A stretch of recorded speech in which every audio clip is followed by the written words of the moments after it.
పరిశుద్ధమైన తండ్రి, మదగిన దేవ, అదే కాలంలో నీ పాసనికి ఇలా రావడానికి ఇచ్చిన ధన్యతకే వందనాలయ్యా. కొద్దిపాటిని లేఖనాలు చూసుకుంటుండగా దయచేసి జ్ఞాపకం తీసుకుతండి. నేను అయోగ్యురాలను ప్రభా తండ్రి, నువ్వు ఉపయోగించుకోవడానికి మాత్రం యోగ్యత నాలో లేదు. దయచేసి నన్ను క్షమించు తండ్రి. ఈ పవిత్రమైన రక్తంలో నా ప్రతి పాపం కూడా కడిగి పవిత్రపరిచి నా ప్రాణాత్మ దేహాల మీద స్వాధీనం అందించుకొని నాలో మీరుండి మాట్లాడమని బ్రతిమాలుతున్నానయ్యా. నన్ను బట్టి నీ పని పాడు కాకున్నట్లు కృపను అనుగ్రహించండి. నీ యొక్క ఉద్దేశం సంపూర్ణంగా నెరవేర్చుకుని నీ కార్యం సఫలపరచుకోమని బ్రతిమాలుకుంటూ అతిగా సహాయపడుతున్నందుకు, అడిగి ఉంచిన దానికంటే కూడా అత్యధికంగా చేస్తున్నందుకు కృతజ్ఞతలు చెల్లిస్తూ యేసయ్య నామంలో ప్రార్థిస్తున్నాను తండ్రి, ఆమేన్. నీతిమంతుల ప్రార్థన దేవుడాలకించును, వారు తమల వృక్షము వలె మోవవేయుదురు. నీతిమంతుల ప్రార్థన దేవుడాలకించును, వారు తమల వృక్షము వలె మోవవేయుదురు. నిశ్చయముగా నేను నిన్ను ఆశీర్వదింతును, నిశ్చయముగా నేను నిన్ను ఆశీర్వదింతును, నిశ్చయముగా వృద్ధి పొందింతుననే నీ దేవుడు, నిశ్చయముగా వృద్ధి పొందింతుననే నీ దేవుడు. నీతిమంతుల ప్రార్థన దేవుడాలకించును, వారు తమల వృక్షము వలె మోవవేయుదురు, వారు తమల వృక్షము వలె మోవవేయుదురు. నీకు కలిగిన దాన్ని గట్టిగా పట్టుకోమని నాకు దేవుడు ఆ 7 సంవత్సరాల వయసులో దేవుడు నాకు ఇచ్చిన ఈ వాగ్దానము, నాకు ఇప్పుడు 60 సంవత్సరాలైనా ప్రతిరోజు నేను ఆ వాగ్దానాన్ని గుర్తు చేసుకుంటూ నా జీవితాన్ని ముందుకు సాగుతున్నది. ఆ వాగ్దానము దేవుడు నన్ను పట్టుకున్నాడు కాబట్టి దేవుడు ఇంతవరకు నాకు తోడుగా ఉన్నాడు. అదే విధంగా 7 సంవత్సరాల నుండి 22 సంవత్సరాల వరకు మందిరంలో పరిచర్య చేస్తున్నాను. 7 సంవత్సరాలప్పుడు నేను మందిరంలో వచ్చేది, కసులు నూకేది, చెట్లకు నీళ్లు పోసేది, మందిరంలో సామాన్లు కడిగేది, అట్లా చేస్తున్నాను. ఆ విధంగా 7 సంవత్సరాల నుండి 22 సంవత్సరాల వరకు నేను ఆ విధంగా మందిరంలో పరిచర్య చేసినాను.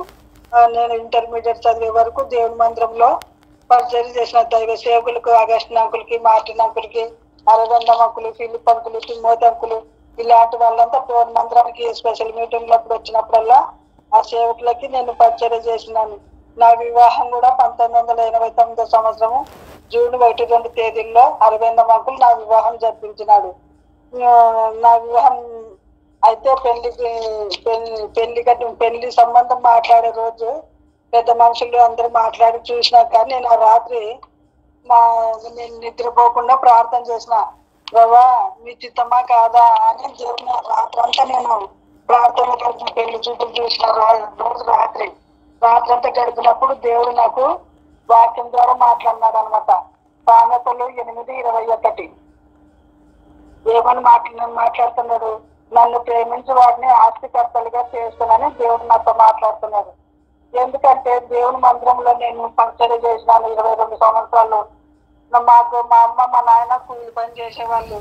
నేను 1వ తరగతి నుండి ఇంటర్మీడియట్ వరకు చదివినా కానీ బట్టలు మాకు సరైన బట్టలు ఉండేది కాదు, డబ్బులు కూడా సరిగా మాకు ఖర్చులకి ఉండేది కాదు.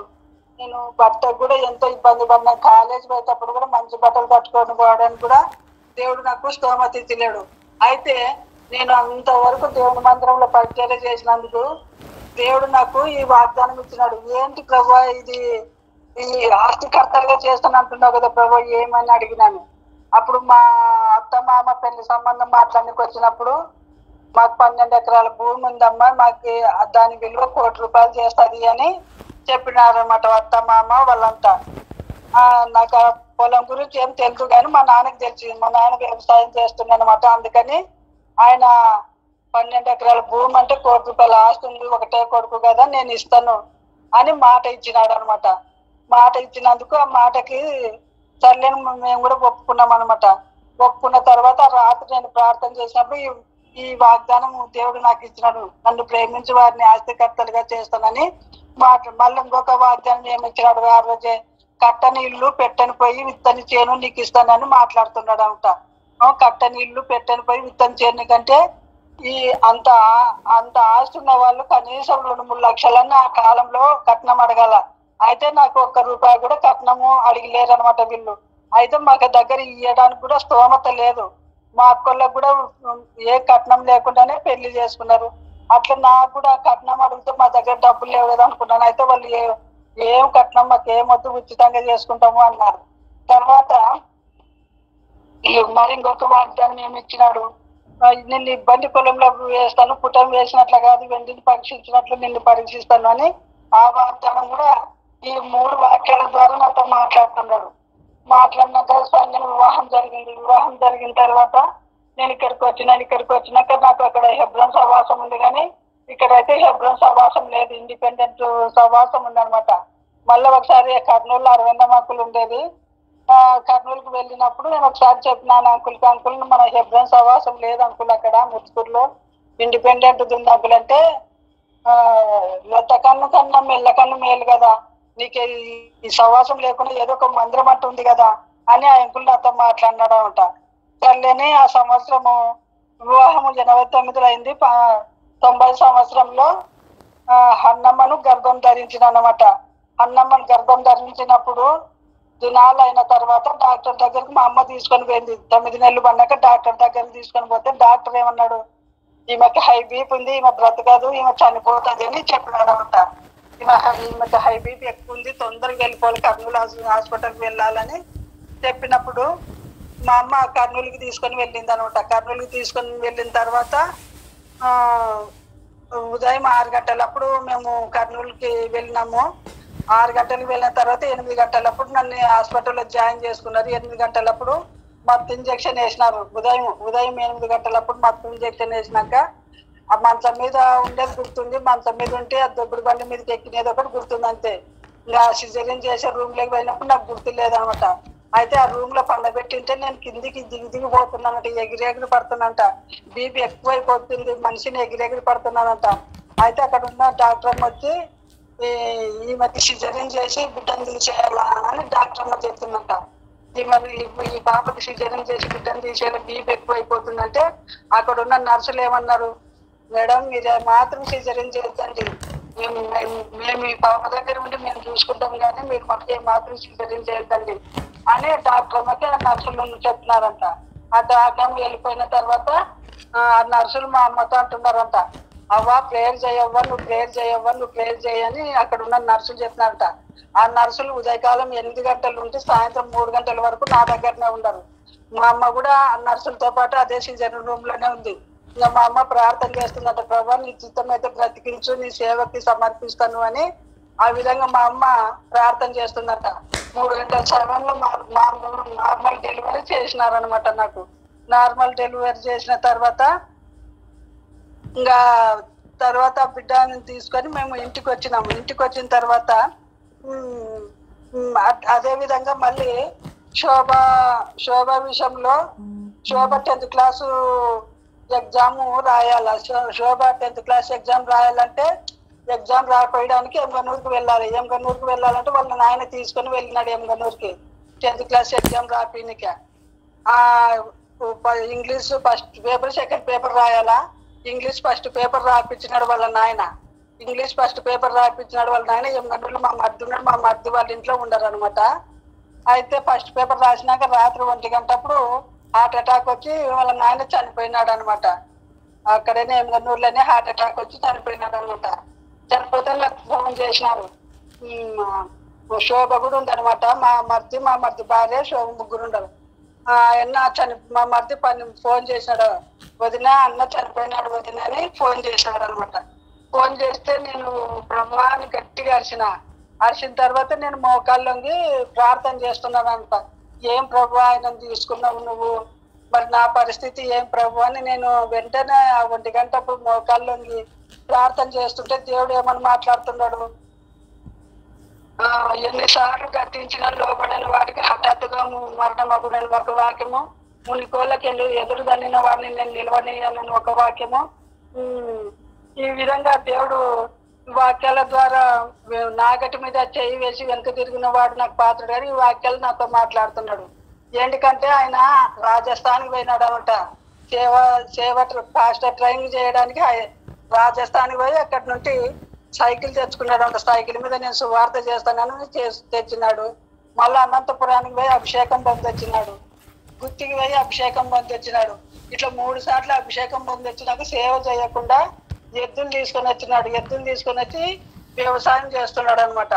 ఆ ఎద్దులు తెచ్చినాడు. 1 నెల అయిందంటే ఎద్దులు తెచ్చి అక్కడ నువ్వు ఒక పాస్టర్ పట్టుకున్నాను వచ్చి, ఏమన్నా నువ్వేం సేవ చేస్తానని రాజస్థాన్ నుంచి సైకిల్ తెచ్చుకొని నువ్వేమి ఎద్దులు తీసుకొని వ్యవసాయం చేస్తున్నావు ఒక సేవకుడు ఈ శుక్రవారం రోజు ఖండించినాడు.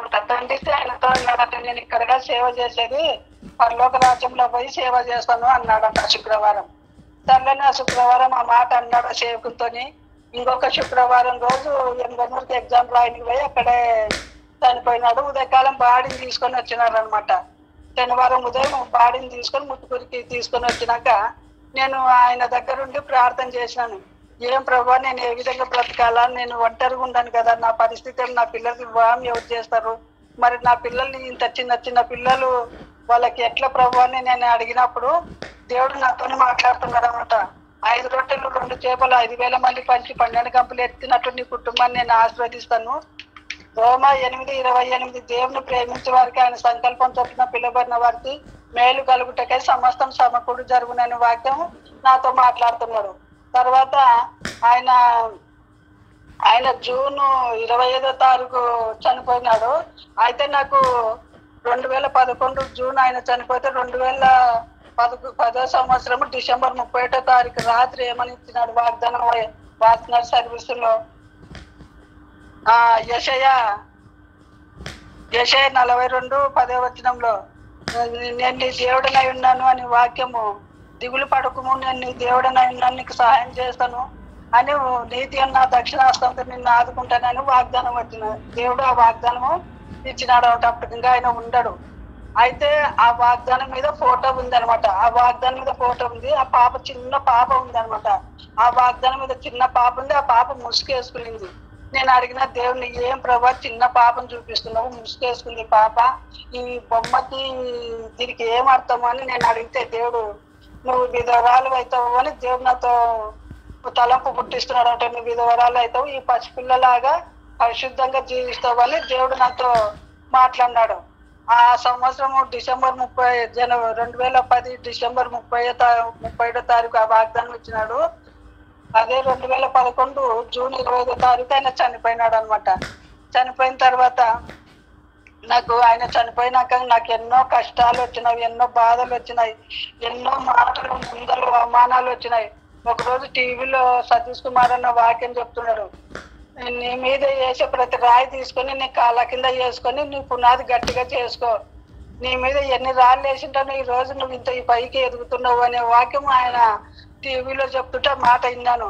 అవును కదా ప్రభు, నా భర్త లేనందుకు నన్ను ఎన్నో రకరకాలుగా అవమానాలు పరుచుకున్నారు, ఎంతో బాధపరుచుకున్నారు. నేను బాధపడిన తర్వాత నా కొడుకు 6 నెలల పిల్లనప్పుడు మొదలుపెట్టిన ఇల్లు, ఆ అబ్బాయి 23 సంవత్సరాల తర్వాత ఆ అబ్బాయి ఇల్లు కట్టుకునేటట్ల దేవుడు చేసిన, అంటే 22 సంవత్సరాలు ఒక గోడలలో ఉన్నా కానీ పైకప్పు లేకుండా ఉంది.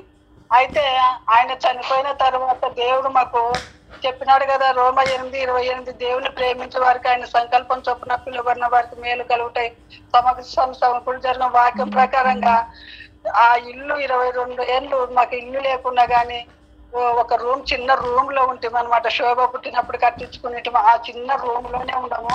40 సంవత్సరాల బుడ్డలు అదే రూమ్ లో పెట్టుకొని ఇంతమంది మళ్ళా నివాసం చేస్తుంటాము. అయితే ఎప్పుడు ఆయన చనిపోయినాక దేవుడు నాకు ఒక 3 రూములు, ఒక పెద్ద హాలు కట్టుకునేటట్ల శక్తిని దేవుడు ఇచ్చినాడు అనమాట. అయితే దేవుడు మళ్ళీ ఇలా దైవ సేవకులు ఒక 20 మంది 22 మంది వచ్చి నా కుటుంబాన్ని ఆదరించి ప్రార్థన చేసిపోయినారు. ఏమని ప్రార్థన చేసినారు ఆ దైవ సేవకులు? ప్రభా, ఇల్లు దైవ సేవకులకి అతిథి ఇచ్చే గృహంగా ఉండాలా, ఈ ఇంటి నిండా నువ్వే సమృద్ధి ఇవ్వాలని వాళ్ళు ప్రార్థన చేసిపోయినారు అనమాట. వాళ్ళు ఎప్పుడైతే ప్రార్థన చేసిపోయినారో అప్పుడు ఆయన ఉన్నప్పుడైనా మాకు సరిగా బియ్యం ఉంటుండలేదు, సరిగా తినడానికి ఏముంటుండలేదు. ఆయన చనిపోయినాక మా ఇంటికి యజమానుడిగా ప్రభువే ఉండి మాకు అన్ని అవసరాలు తీర్చినాడు, అన్ని సమృద్ధిగా ఇచ్చినాడు అనమాట. అదే విధంగా పిల్లల వివాహ విషయంలో కూడా దేవుడు గొప్ప కార్యం చేసినాడు. కొడుకు వివాహ విషయంలో, శోభ వివాహ విషయంలో, అన్నమ్మ వివాహ విషయంలో గొప్ప కార్యం చేసినాడు. భారతి విషయంలో అయితే 27 సంవత్సరాలు వచ్చినాయి కదా ప్రభు, ఇంతవరకు వివాహం కాలేదని ఒక రోజు రాత్రి బాగా ఏడుతున్నాను. ఆ రోజు ఆల్నైట్ ప్రేయర్ లో 2 గంటలప్పుడు నేను బాగా ఏడ్చినాను. నువ్వే తండ్రివి, నువ్వే తల్లివి, నాకేం తెలియదు, నువ్వేం చేస్తావో, నువ్వే పెళ్లి చేయాలి ఆ పాపకి అని నేను బాగా రాత్రి ఏడ్చి ప్రార్థన చేసినాను. ఉదయకాలంటే ఇట్లా నరసాంలలో ఫోన్ చేసి అమ్మ పాపకి ఫోటోలు పెట్టమ్మని అడిగినాను. ఫోటోలు పెట్టినా చూసుకున్నారు. వెంటనే ఒప్పేసుకున్నారు. ఒప్పుకొని దేవుడు మరి నేను కూడా గ్రూప్ లో అందరికి, గ్రూప్ లో ఎన్ని గ్రూపులు ఉంటే ఆ గ్రూప్ లో వాళ్ళందరూ నా కూతురు కోసం ఎంతో భారంగా ప్రార్థన చేసినారు. ఎంతో భారంగా ప్రార్థన చేసినందుకు దేవుడు ఆ పాపకి చక్కటి సంబంధం ఇచ్చి చక్కగా వివాహం జరిగించినాడు. మరి శోభ పుట్టినప్పుడు కట్టించిన ఇల్లు పడిపోయింది, ఇల్లు లేదు ప్రభు, నాకు ఇల్లు కట్టించుకున్న శక్తి లేదని ప్రార్థన చేయమని గ్రూప్ లో వాళ్ళందరూ చెప్పితే దేవుడు గొప్పలుగా 70,000 రూపాయలు పెట్టి ఆ ఇల్లు కట్టించుకునేటట్ల స్తోమత ఇచ్చినాడు. మళ్ళీ బిడ్డకి వివాహం కూడా డబ్బులు సమకూర్చినాడు. ఈ విధంగా డబ్బులు ఇవ్వని వాళ్ళు కూడా వాళ్ళంతా వాళ్ళే ప్రేరేపణ వచ్చే డబ్బులు కూడా ఫోన్ పే చేసినారు నాకు ఇవ్వాల్సిన వాళ్ళు. ఈ విధంగా గ్రూప్ ద్వారా నేను ఎన్నో మేలు పొందినాను. నేను ఒంటరిగా ఉండి ఎంతో బాధపడుతుంటాను అనమాట. అట్లాంటి దేవుడు నాకు ఈ గ్రూప్ నిచ్చి ఒంటరిగా ఉండకుండా ఎప్పుడు ఎవరో ఒకరు నా కొరకు ప్రార్థన చేయడము, మరి దేవుడు నన్ను ఆదరించడము, ఈ విధంగా గ్రూప్ ద్వారా నేను ఎంతో మేలు పొందినాను. బిడ్డల వివాహ విషయంలో కూడా ఈ గ్రూప్ ద్వారానే దేవుడు నాకు సమకూర్చున్నాడని నేను ఎంతో ఆనందిస్తున్నాడు. ఈ చిన్న సాక్ష్యాన్ని దేవుడు ఆశీర్వదించును గాక. ఆమేన్. కీర్తనల గ్రంథము 84 వారు నానాటికి బల అభివృద్ధి నందొచ్చు ప్రయాణం చేతురు, వారిలో ప్రతివాడును సియోనులో దేవుని సన్నిధిని కనపడింది. దేవుని బిడ్డల గురించి రాయబడిన మాట. బలాభివృద్ధి పొందుతారట అంటే బలంలో అభివృద్ధి అని తెలుస్తుంది కదా. అయితే సడన్గా బలాభివృద్ధి రాదు, నానాటికి అనే మాట అది మనం గుర్తించాలి. నానాటికి బలం పొందుకుంటాం. ఈ నానాటికి బలం పొందుకునే విషయంలో కొన్నిసార్లు మనము ఆత్మీయంగా పడిపోతాం. కాకపోతే పడిపోయినాము ఇంకా అయిపోయింది అనుకోవడానికి లేదు. దేవుడు మరలా చేయి పట్టి లేవనెత్తేవాడు. ఇశ్రాయేల్ని కూడా గమనిస్తే వాళ్ళు అనేక సార్లు తప్పిపోయిన మాటికి ఆయన సరిచేస్తూ వచ్చినాడు. న్యాయాధిపతి గ్రంథం, రాజుల గ్రంథం. అయితే మనం కూడా అలా ఉండాలని కాదు. అయితే వాళ్ళు చివరిలో వాళ్ళ పరిస్థితి ఏంటంటే దేవుడు అన్ని ఛాన్సెస్ ఇస్తుంటే సరి చేసుకొని నిలబడాల్సింది పోయి వాళ్ళు దేవుడు క్షమిస్తున్నాడు కదా అని దేవుణ్ణి మర్చిపోయినారు. అలాంటి భయంకరమైన పరిస్థితి ఏర్పడింది. దేవుని స్వరమే వినకుండా అయిపోయినారు అన్నమాట. దానికి లోపడకుండా ఆ గర్దింపుకి అట్లా కఠినలైపోయినారు. కనుక నెబుకద్నెజర్ రాజు వాళ్ళ దేశం మీదకి వచ్చేటట్లు దేవుడు వారు బానిసలుగా తీసుకొని వెళ్ళిపోబడినట్లు చేస్తూ వచ్చాడు అనమాట. కాబట్టి దేవుడు ఛాన్సెస్ ఇస్తాడు, కానీ దాన్ని కరెక్ట్గా యూటిలైజ్ చేసుకుంటే ఎంతో ఆత్మీయమైన ఉన్నతమైన స్థానానికి మనం వెళ్తాం. బలాభివృద్ధి నొందుతూ సాగిపోతాం. ఛాన్సెస్ ఇస్తున్నాడు కదా అని మనము అశ్రద్ధగా నిర్లక్ష్యంగా ఉంటే దినదినానికి దిగజారిపోతాం అన్నమాట. నెగిటివ్స్లోకి వెళ్ళిపోతాం. ఇంకొక మాట సామెతల గ్రంథము 4వ అధ్యాయం 18వ వచనం. పట్టపగలగు వరకు వేకువ వెలుగు తేజరిల్లునట్లు నీతిమంతుల మార్గము అంతకంతకు తేజరిల్లును. ఇక్కడ కూడా చాలా క్లియర్గా రాస్తూ వచ్చినారు. నీతిమంతులు అనేవాళ్ళు ఒక్కసారిగా వర్ధిల్లడం అనేది జరగదు. వాళ్ళు క్రమక్రమంగా దేవుడు ఏమాత్రం వాళ్ళు సరి చేసుకోవాలి వాళ్ళ లైఫ్లో, ఏ రోజుకి ఆ రోజు చూపిస్తున్నప్పుడు సరి చేసుకుంటూ విజయవంతంగా వాళ్ళు ముందుకు సాగుతారు. ఒకటేసారి వారి జీవితం అంతా సరి చేయబడిందని చెప్పలే ఆడ. వారు నానాటికి బలాభివృద్ధి చెందుతారు. వేకువ వెలుగు పట్టపగులగు వరకు ఎట్లా తేజరిల్లుతుందో స్లోగా ఇంక్రీజ్ అవుతుంది ఆ లైటింగ్. అట్లనే వాళ్ళ యొక్క జీవితం ఎట్లా ఉంటుందంటే అంతకంతకు అభివృద్ధి పొందుతూ ఉంటుంది. అలాంటి లిస్ట్లో మనం ఉండాలంటే కూడా మనం ఏం చేయాలంటే దేవుడు ఏ రోజు ఆ రోజు దేవుడు మనకు నేర్పిన పాఠాలు నేర్చుకొని దాంట్లో విజయం పొందుతూ ముందుకు సాగాలి. ఏ రోజు ఆ రోజు నేర్పే పాఠంలో మనం ఎదగాలని ఆశ మనకు ఉంది, దేవుడి దానికి లోబడాలని ఉంది. కానీ తొందరపాటులో అలవాటులో పాత స్వభావం అనేది బయటపడుతుంది. అయితే అది బయటపడినప్పుడు అదే బాగుందిలే అని అక్కడ నిలిచి ఉండకూడదు. కానీ అది అసహ్యమైంది, ఇది నాలో కూడదు, దీని నుంచి నేను బయటపడాలా అన్న మనస్తత్వం మనం కలిగి ఉండాలి. అయ్యో మళ్ళీ ఓడిపోయినానే, ఈసారి ఖచ్చితంగా గెలవాలి అనే ఉండాలి. కానీ అయ్యో పడిపోయినాను, ఇంకా లేవలేను, ఎన్నిసార్లు ప్రయత్నం చేసినాను, నేను జయించలేకపోతున్నాను, ఇంకా ఇంతే నా జీవితం అట్లా అనుకొని ఆ అవిశ్వాసంలో అక్కడే ఉండిపోకూడదు. అది సాతాను పెట్టేటువంటి ఆలోచన. ఎందుకు ఇప్పుడు అంత బాగానే ఉంది కదా, నువ్వు ఇది జయించలేకపోతున్నావు, ఇందులో ఉండిపో, నష్టమే ఉంది, ఎంతోమంది ఉన్నారు, పెద్ద పెద్ద వాళ్ళే ఉన్నారు అని వాడు మభ్యపెట్టేవాడు సాతాను. కానీ దేవుని బిడ్డలు అట్లా ఉండరు. ఇది దేవునికి అయిష్టమైంది. లోకమంతా ఒప్పుకున్నా, నాకెంతో క్షేమమైన, నాకెంతో ఇష్టమైన, నేను దేవునికి అయిష్టమైంది చెయ్యను. ఇది నుంచి నేను బయటపడతా. నా చేత కాదు నిజమే, కానీ నా ప్రభు నాకు సహాయం చేస్తాడు అన్న ఆ దృఢ సంకల్పం, విశ్వాసం బయటపడాలని ఇష్టం, దేవుడికి ఇష్టంగా ఉండాలన్న ఇష్టం ఏం చేస్తుంది అంటే వాళ్ళని బయటికి తీసుకొని వస్తుంది. అందుకే చాలామంది మొరపెడతా ఉంటారు. కొంతమంది ఆ పాపం నుండి బయటపడతారు, కొంతమంది బయటపడలేరు. కారణం ఏంటంటే అందరికీ కూడా సహాయం చేయగల దేవుడు ఒక్కడే, ఆయనకు పార్షాలిటీ ఏమి ఉండదు.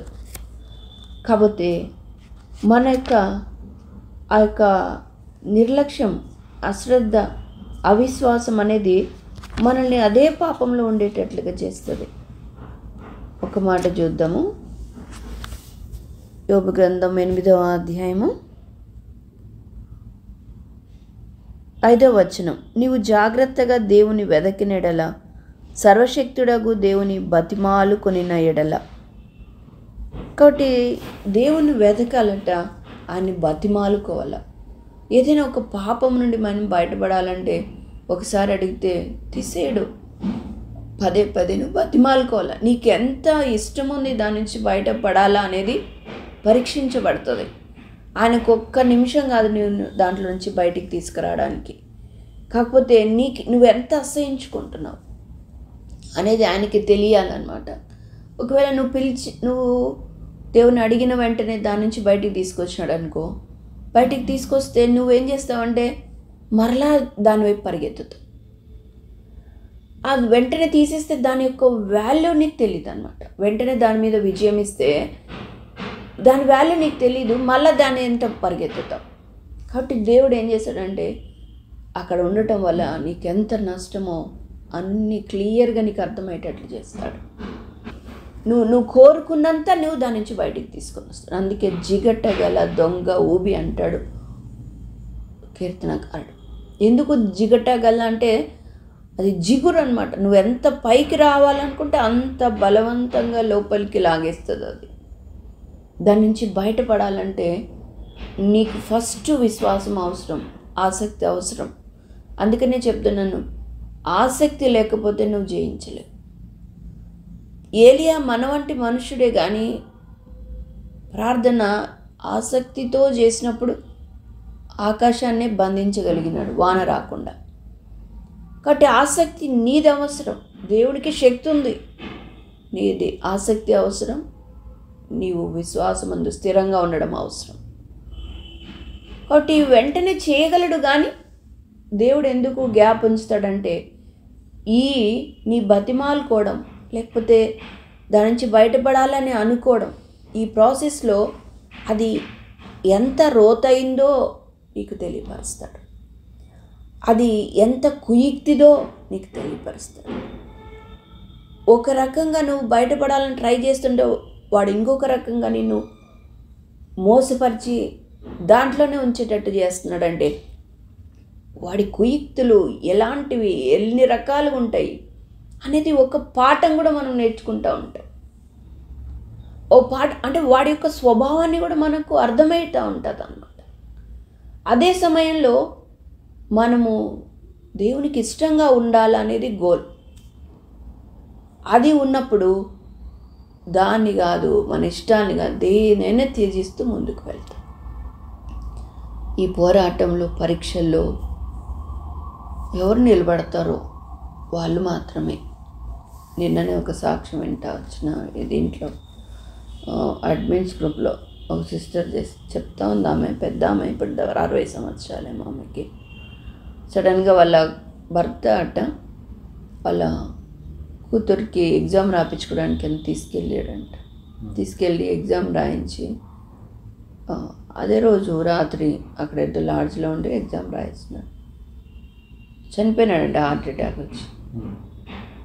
ఈమె చాలా ప్రార్థన చేస్తూ వచ్చింది. ప్రార్థన చేస్తే ఏంటి ప్రభా ఎందుకు తీసుకెళ్ళినావు ఏంటి అని అంటే దేవుడు వాక్యాలు చూపిస్తాడంట.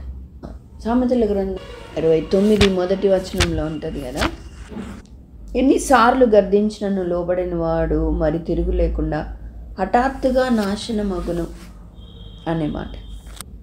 ఎన్నిసార్లు గర్దించినను లోబడని వాడు మరి తిరుగు లేకుండా హఠాత్తుగా నాశనమగును అనేది, నాగటి మీద చేయి వేసి వెనక్కు తిరిగిన వాడు నాకు పాత్రుడు కాదు అనేది, ఇలాంటి మాటలు చూపిస్తున్నాడంట. ఎందుకు ప్రభు అంటే మళ్ళీ ఆమె సాక్ష్యం చెప్తా వచ్చింది. అతను అక్కడికి వెళ్ళి ట్రైనింగ్ తీసుకున్నాడు, వేరే రాష్ట్రానికి వెళ్ళి బైబిల్ కోచింగో లేకపోతే పాస్టర్ ట్రైనింగో తీసుకున్నాడు. ఇంకో చోటుకి వెళ్ళి కర్నూలులో అభిషేకం పొందినాడు, ఇంకో చోట అభిషేకం పొందినాడు. 3 చోట్ల అట్లాగా దేవుని పని కొరకై ప్రతిష్ఠించబడినాడు. కానీ ఇప్పుడు ఏం చేస్తున్నాడంటే ఎద్దులు కొనుక్కున్నాడంట, పొలం పని చేసుకున్నాడు. ఇంకా అది మొదలు పెట్టలేదు ఆ పని చేద్దామని. ఇంకా అది తెచ్చి పెట్టుకున్నాడు. తర్వాత ఖచ్చితంగా వారానికి అలాగ సడన్గా అతను తీసుకొని పోబడినాడంట. ఆమె చెప్తా ఉందన్నమాట. అనలైజ్ చేసి, అంటే ఆత్మీయంగా ఉన్న వాళ్ళకి ఆత్మీయ రీతిలోనే ఆలోచిస్తారు ఎందుకు ఇలా జరిగింది అనేది. దేవుడు కూడా వాళ్ళకి అట్లా బయలుపరుస్తూ ఉంటాడు. అట్లాగా ఆమె చెప్తా ఉందన్నమాట. అంటే ఎన్ని ఛాన్సెస్ ఇచ్చినాడు అతనికి అని గమనిస్తే ఆమె ఇంకా చాలా చెప్పింది. నేను సింపుల్గా చెప్తాను, ఎన్ని ఛాన్సెస్ ఇస్తున్నాడు కదా అని దేవుడు ఉన్నాడులే అని ఆ నిర్లక్ష్యం ఏం చేస్తూ ఉందంటే సడన్గా లోపడని వాడు మరి తిరుగు లేకుండా హఠాత్తుగా నాశనానికి గురవుతా వచ్చినాడు. ఇలా చనిపోతాడని తెలిస్తే సరి చేసుకుంటాడేమో, కానీ దేవుడు ఛాన్సెస్ ఇస్తున్నాడు కదా అని మనము నిర్లక్ష్యంగా శ్రద్ధ ఉండకూడదు. హెచ్చరిక అంటే హెచ్చరిక అంతే. ప్రమాదానికి ముందే వస్తుంది ఎప్పుడు హెచ్చరిక. పదే చెప్తాను. కాబట్టి ఛాన్సెస్ ఇస్తున్నాడు అంటే నువ్వు ఆత్మీయంగా ఎదగాలని, దాన్ని నువ్వు యూటిలైజ్ చేసుకొని సరిగా ఎదిగితే నువ్వు ఆత్మీయంగా ఫలించి ఉన్నతమైన స్థానానికి వస్తావు. పదే పదే దేవుడు చేస్తున్నాడు కదా అని నిర్లక్ష్య పెడుతూ అనేక ఛాన్సెస్ నువ్వు మిస్ చేసుకుంటున్నావు అంటే ఒక చోట అంటాడు, ఏమంటాడంటే వారి యొక్క పాపం ఇంకా సంపూర్ణం అవ్వలేదు అంటాడు. ఎందుకయ్యా వాళ్ళకి తీర్పు తీర్చట్లేదు ఇంకా అంటే వాళ్ళ సమయం ఇంకా ఉంది అంటే వాళ్ళకి ఇవ్వాల్సిన ఛాన్సెస్ ఇంకా ఉన్నాయి అని అర్థమైందా? కాబట్టి దేవుడు దీర్ఘశాంతం వహిస్తున్నాడంటే అది తేలిగ్గా ఏమాత్రం తీసుకోకూడదు. సడన్గా ఏ రకంగా ఏ దిశలో వస్తుందో మనకు తెలియదు అనమాట. అయితే దావీదు గురించి ఒక మాట చూద్దాం. సమూయేలు గ్రంథం 2వ సమూయేలు గ్రంథం 5వ అధ్యాయము 10వ వచనం. దావీదు అంతకంతకు వర్ధిల్లెను, సైన్యములకు అధిపతియగు యెహోవా అతనికి తోడుగా ఉండెను. కాబట్టి దావీదు వర్ధిల్లడం చూస్తే అంతకంతకు వర్ధిల్లుతూ ఉంటాడు. ప్రభువు ఆయనకి తోడుగా ఉన్నాడు. దావీదు కూడా ఛాన్సెస్ ఇస్తున్నాడు. ఒక్కటేసారి నువ్వు పైనకి వెళ్ళిపోయి అన్నీ అలా అలా ఎవరికి కూడా ఛాన్సెస్ ఇవ్వడు. అలాగా ఉండాలి, నేను పైకి వెళ్ళిపోవాలి ఒక్కటేసారి అని అనుకున్నావు అంటే అది సైతాన్ స్వభావం, ఖచ్చితంగా పడతావు. లాటరీ సిస్టము ఈ లోకంలో మనుషులు ఆలోచించేదంతా ఇదే టైప్. నువ్వు ఎంత సరి చేసుకుంటుంటావో, ఎంత లోబడుతుంటావో, ఎంత నల్లగొట్టబడడానికి ఇష్టపడతా ఉంటావు, ఎంత ప్రభు కొరకు నువ్వు త్యాగం చేయడానికి ఇష్టపడతా ఉంటావో అంత ఎదుగుతావు. అంతే, ఒక్కటేసారి అంత పైకి నువ్వు వెళ్ళలేవు. దావీదు కూడా అంతే, ఇష్టానుసారుడైనా హృదయానుసారుడైనా ఇంకెవరైనా కానీ అనేక పరిస్థితులు కూడా తీసుకెళ్తున్నాడు, పరీక్షిస్తున్నాడు, సరి చేస్తున్నాడు, ముందుకు నడిపిస్తూ ఉన్నాడు. కీర్తనల గ్రంథంలో అనేకం అతను రాస్తున్నాడు. అనేక చోట్ల కూడా అతను తన శ్రమలో ఉన్నట్లు, బాధలో ఉన్నట్లు ఆరంభిస్తాడు, చివరికి వచ్చేసరికి ఎంతో సంతోషంతో ముగిస్తాడు. ఎక్కువ కీర్తనలు అట్లా ఉంటాయి. అంటే తన జీవిత కాలం అంతా కూడా ఈ ఆత్మీయమైన పోరాటమే. ఈ ఆత్మీయమైన పోరాటంలోనే, ఆత్మీయమైన యుద్ధంలోనే మళ్ళీ ప్రభుని బట్టి ఆదరించబడుతున్నాడు. ప్రభుని బట్టి దాని మీద విజయం అందుతున్నాడు కదా. ప్రతి పరిస్థితి మీద కూడా అతను విజయం అందుతా ఉన్నాడు. అందుకే అది వర్ధిల్లడం అంటారు. అర్థమైందా? ఓడిపోతూ ఉంటే ప్రతి ఛాన్సెస్కి ఓటమి ఉంటుంది, గెలుపు ఉంటుంది. ప్రభు మీద ఆధారపడి ప్రభుకి ఇష్టలుగా ఉండాలా. హృదయానుసారుడు కదా, హృదయానుసారుడుగానే ఉండాలా అని అనుకున్నవాడు వర్ధిల్లుతూనే ఉంటాడు. ప్రతి టెస్టులోనూ పాస్ అవుతూనే ఉంటాడు. దిగిపోవాలన్న బుద్ధి కలిగిన వాడు పరీక్షల్లో నిలబడలేడు. వాడికి ఎంతసేపు ఉన్నా, ఎంత లిఫ్ట్ చేస్తున్నా కూడా వాడి బుద్ధి అదే కనుక ఆ యొక్క పరీక్షలో నిలబడలేడు. వాడి బుద్ధి వైపే వెళ్ళిపోతాడు. సాతాను శోధిస్తుంటే అదే ఆసక్తిగా పట్టుకుంటాడు. అట్లాంటి వాడు నిలబడలేడు. అట్లాంటి వాడు దేవుని పనికి కూడా పనికిరాడు. ఎందుకంటే దేవుని పనికి పనికి రావాలంటే శత్రువుని అన్ని రకాలుగా జయించగలిగి ఉండాలా. వాడు నిలబడాలి, ఇతరులకు చెప్పగలగాలి అని అంటే వాడు బలవంతుడై ఉంటేనే తప్ప ఆడ సెట్ అవ్వడు అనమాట. ఇతరులకు ఉపయోగకరంగా ఉండడు. వాడే బలహీనుడైతే వాడి ద్వారా ఏం చేస్తాడు, వాళ్ళ మందిరాన్ని కానీ వాళ్ళ యొక్క కుటుంబాన్ని కానీ వాడు శత్రు పడద్రోస్తాడు. కనుక అట్లాంటి వాళ్ళకి దేవుడు అప్పగించాడు కూడా. దేవుని ఇష్టంగా ఉండాలి అని దేవుని వెంబడిస్తూ, లోబడుతూ, అలాగ దేవుని మీద ఆధారపడి గెలుపొందుతూ ముందుకు వెళ్ళే వాళ్ళకి ఓకే, ఈ టెస్ట్లో పాస్ అయినారు అంటే శత్రువు కూడా ఇలాంటి శోధన పెట్టినప్పుడు నా బిడ్డ జయం పొందుతాడు కాబట్టి ఓకే అనుకుంటాడు దేవుడు. కాబట్టి మనకు వచ్చే పరిస్థితులన్నీ ఒక ట్రైనింగ్ లాగా అన్నమాట. ఇప్పుడు యుద్ధానికి సైనికులు ట్రైనింగ్ తీసుకుంటారు. వాళ్ళని అడవులో ఫ్రీగా వదిలేస్తారు, వాళ్ళని కొన్ని నీళ్ళు ఇచ్చి పంపిస్తారు. ఇవన్నీ ఎందుకంటే యుద్ధం లేదు, కానీ యుద్ధం లాగా ఫీల్ అయిపోయి దాంట్లో పాస్ అయితేనే వాళ్ళని యుద్ధంలోకి తీసుకెళ్తారు. ఇక్కడ ఫెయిల్ అయిపోయి అన్నిట్లో ఓడిపోయినట్లయితే వాళ్ళు తిరిగి యుద్ధానికి పంపబడరు. ఎందుకంటే వాళ్ళు ఇక్కడే ఓడిపోతున్నారు కనుక అక్కడ ఇంకా తుత్తునీలుగా ఓడిపోతారు అన్నమాట. కాబట్టి దేవుడు కూడా మన ఎదురయ్యే పరిస్థితులన్నీ నువ్వు రేపొద్దున శత్రువు శోధిస్తే నువ్వు నిలబడగలుగుతావా, దాంట్లో మునిగిపోయి నేను నీకు అప్పగించిన పనిని నాశనం చేస్తావా అని దేవుడు మన జీవితాలకి టెస్ట్ చేస్తూ ఉంటాడు. కాబట్టి ప్రతిదీ ఒక యుద్ధమే అని, ఒక పోరాటమే అని ప్రతి దాంట్లో కూడా మనం విజయం పొందటానికే చూడాలి. ఎప్పుడైతే మనం ప్రభువునే సంతోషపెట్టాలా, ఎల్లప్పుడూ ప్రభువుకే ముఖ్యమైన విలువ ఇవ్వాలి అని అనుకున్నవాడు ఖచ్చితంగా గెలుస్తాడు. ఆ రీతిగా మనం ఉండాలని దేవుడు కోరుతున్నాడు. వారు నానాటికి బలాభివృద్ధి పొందుతూ ప్రయాణం చేసినట్టుగా మనం కూడా ఆత్మీయంగా బలాభివృద్ధి పొందుతూ ప్రయాణం చేయాలని దేవుడు ఇష్టపడుతున్నాడు. ఆ రీతిగా ఉండున్నట్లు దేవుడు మనకు సహాయం చేయను గాక. ఆమేన్. ప్రేమించి ఉదయకాలంలో మీరు మాకు అనుగ్రహించారు. మాటలు చేయమని మీ మాటలను బట్టి నా జీవితంలో ఎన్నో సరి చేసుకోవాల్సి ఉన్నాయి తండ్రి. నేను వాటన్నిటిని నాకు విడుదల చేసినందుకు వందనాలు చేస్తున్నాను ప్రభా. ప్రతి విషయంలోనూ తండ్రి నేను సరి చేసుకుంటూ నానాటికి బలాభివృద్ధి పొందేట్లు సాయం చేయమని ప్రార్థిస్తున్నాను. నాకైతే తొందరగానే బలం పొందాలనే ఆశ ఉంది ప్రభా. అది దురాశని నాకు వాక్యం ద్వారా చెప్పినందుకు వందనాలు ప్రభా. నానాటికి నెమ్మదిగా తండ్రి పసిపిల్లవాడు ఏ విధంగా ఎదుగుతాడో ఆ విధంగా ఎదగడానికి మీరు నా కృప అనుగ్రహించమని ప్రార్థిస్తున్నాను. నాలో అనేకమైన తప్పులు, అనేకమైన విశ్వాసాలు, నేను అనేకమైన పొరపాట్లు అవుతుంటే వాటన్నిటితో జ్ఞాపకం చేసుకుని వాటిని క్షమించమని ప్రార్థిస్తున్నాను. నన్ను పవిత్రపరచండి. యేసుక్రీస్తు వారి పరిశుద్ధ రక్తంతో నన్ను కడగమని ప్రార్థిస్తున్నాను తండ్రి. నేను నా మీద ఎటువంటి దోషారోపణ లేకుండా తండ్రి నాకు కృప అనుగ్రహించుకొని ప్రార్థిస్తున్నాను తండ్రి. నేను మేము జీవితంలో ఏవేవి సరి చేసుకోవాలో, ఎక్కడ తప్పినామో వాటన్నింటినీ జ్ఞాపకం తెమ్మని ప్రార్థిస్తున్నాను తండ్రి. వాటిని సరి చేసుకున్నాను కూడా నీ కృప అనుగ్రహించుకొని ప్రార్థిస్తున్నాను. దేవా, నీ వాక్యానుసారంగా జీవించడానికి కృప అనుగ్రహించండి. నీ వాక్యాన్ని తండ్రి నీ ఆజ్ఞను గైకొనడం ద్వారా తండ్రి మేము తండ్రి పవిత్రులవుతాం తండ్రి. విశ్వాసం పెరుగుతుంది ప్రభావ మాలో. అందుకని తండ్రి నీ వాక్యాన్ని ఆశ్రయిస్తుండగా తండ్రి మాలో విశ్వాసం పెంపొందించండి. అలాగే తండ్రి మాకు సరి చేసుకోవడానికి కృప అనుగ్రహించండి. అదేవిధంగా మేము కూడా నాటికి బలాభివృద్ధి పొందేట్లు సహాయం చేయమని నీ దాసనం ద్వారా మాట్లాడిన ప్రతి మాటను బట్టి నీకు స్తోత్రం చేస్తున్నాను ప్రభావ.